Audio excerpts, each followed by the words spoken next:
So the first chromosomal disorder, that is Down syndrome, और this is the most common autosomal chromosome disorder. Basically इसमें जो autosomal chromosomes होते हैं जो कि डोमिनेंट होते हैं उनका डिसऑर्डर है ये। और इसके अंदर क्रोमोसोमल नंबर्स में जो 20 और जो हमारे पास नॉर्मल 46 क्रोमोसोम्स होते हैं उसमें एक ऑटोसोम जो है वो कम हो, जो है वो एक्चुअली बढ़ जाता है, सॉरी। तो it is actually the one extra chromosomes in the pair of 23 chromosomes. और इसको हम ट्राइसोमी के एग्जाम्पल में भी हमने पढ़ा था, तो this is example of trisomy 21। This means कि 47XY और जो आपका ऑटोसोम नंबर क्रोमोसोम्स हैं वो 44 हो गए, प्लस 1 45, और XY आपके पास आ जाता है, वो ज़्यादा सेक्स क्रोमोसोम्स।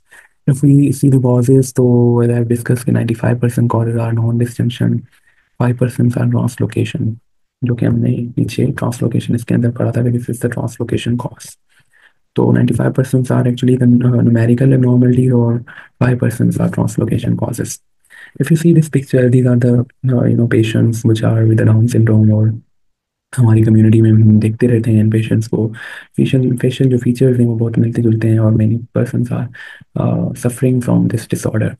अब सोचने की बात ये है कि हम क्रोमोसोमल डिसऑर्डर्स को प्रिवेंट कर सकते हैं, बट हमारी जो है वो इतनी हमारे अंदर डेवलपमेंट नहीं आई है we would go there and all.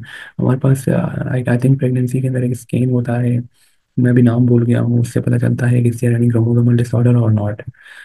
Well, these are the clinical features. Mental retard होगा वो पेशेंट, IQ 30 to 70% होता है इन पर बच्चों में।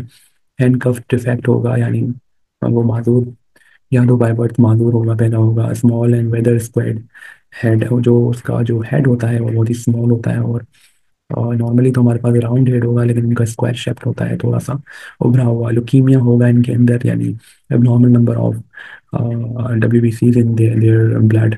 वेंट्रिकुलर सेप्टल डिफेक्ट, ये मोस्टली MCQ भी आता है कि VST यानी वेंट्रिकुलर सेप्टल डिफेक्ट इस किसका फीचर है या किसका कॉज है। तो मोस्टली हमारे पास डाउन सिंड्रोम के पेशेंट्स में VST का जो है ना वो कंपोनेंट मिलता है। If you look at the face specially, तो वेरी स्मॉल आईज होंगी, वेल फॉर्म्ड, और वो भी प्रॉपर बनी हुई नहीं होती हैं।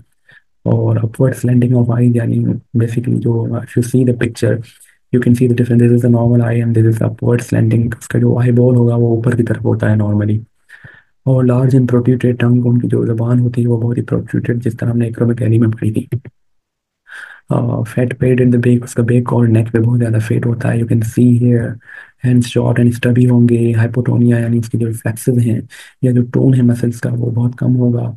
जॉइंट लैक्सिटी, यानी इसकी वजह से मोटर स्किल्स जो होते हैं वो बहुत ही कम होते हैं इन बच्चों के अंदर। फिंगर्स जो है वो इनवर्ड मिलेंगी। तो these are some kind of features, on the basis of features you can determine the down syndrome.